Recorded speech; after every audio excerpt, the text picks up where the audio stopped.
This is a OnePlus phone. It's a brand that was founded in 2013, and it sort of bills itself as this underdog smartphone maker, even though it's owned by a much larger Chinese company named BBK. But it's known for selling flagship level smartphones that often cost hundreds of dollars less than their competitors. It has a highly dedicated fan base of consumers who still line up for its phones, and last year, it began selling them in T-Mobile stores in the US. Its latest devices are the OnePlus 7 and the OnePlus 7 Pro. This is the OnePlus 7 Pro, and there's a lot to like.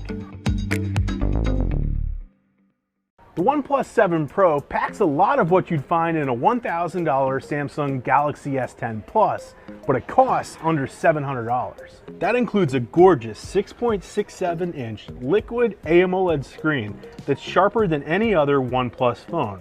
It runs almost right to the edges and doesn't have any sort of notch. Just look at this stunning HDR video on Netflix. I could watch this all day. Is it the quality of the screen or is it the dolphins? Well, both. And the selfie camera pops right out of the top of the phone, which is a neat trick that allows the display to cover the entire front face without any notches. OnePlus says that camera mechanism's really sturdy, but I'm a little skeptical.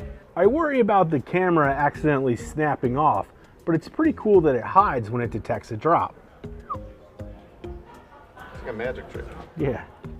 OnePlus says the camera can be raised and lowered 150 times a day for 5 years, so it should be pretty sturdy, but it's not like there's a OnePlus store you can walk into to get it fixed. The phone isn't as water resistant as the Galaxy S10 or other flagship Android devices, so you can't drop it in the pool, and that's kind of a bummer. But at least it's water resistant for rain and little splashes. Also, in my tests, the cameras were just okay, not as good as the iPhone XS Max or the Galaxy S10 Plus. OnePlus has struggled in this space for a while, but it's getting better. And the design is awesome, if a bit heavy. It's covered in Gorilla Glass, which is sturdy and resistant to breaking. Our Nebula Blue review unit definitely stands out against more boring white and black phones. But really, it's heavy. It kept bothering me, but I think I'm getting used to it, I don't know. When I was using it the other day, I was just like, damn, this thing's like clunky. It's also crazy fast. OnePlus has been known for making highly customizable software that runs quickly and smoothly. That's thanks to up to 12 gigabytes of RAM in the high-end model of this phone, though the entry-level one has an admirable 6 gigabytes. It also has the fastest and latest Snapdragon processor from Qualcomm, which means you can run all the latest games at the highest settings. I also love that OnePlus added stereo speakers for the first time, which is a feature that's typically reserved for more expensive phones.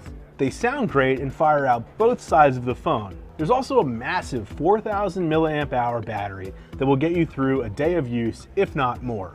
And it charges crazy fast with an included Warp Charge 30 charger that gives you 10 hours of battery life after it charges for just 10 minutes. I charged it at my desk this morning from 30 to 100, like super fast. Sadly, the focus on fast charging means OnePlus hasn't added wireless charging, which I expect in a flagship device. Isn't it covered in glass? Yeah, it should work. They just need to add the coil. Might make it a little heavier though. And finally, while OnePlus will sell a 5G version of this phone, the US model only supports 4G LTE. Now that's totally fine for most people, but really die-hard enthusiasts may miss the 5G. So who's the OnePlus 7 Pro for? Well, Android enthusiasts and fans of OnePlus, but also for people who have found Samsung phones full of bloatware. Just know that the camera isn't as great as a Samsung phone. If you just need a cheap Android phone though, check out the $399 Pixel 3a.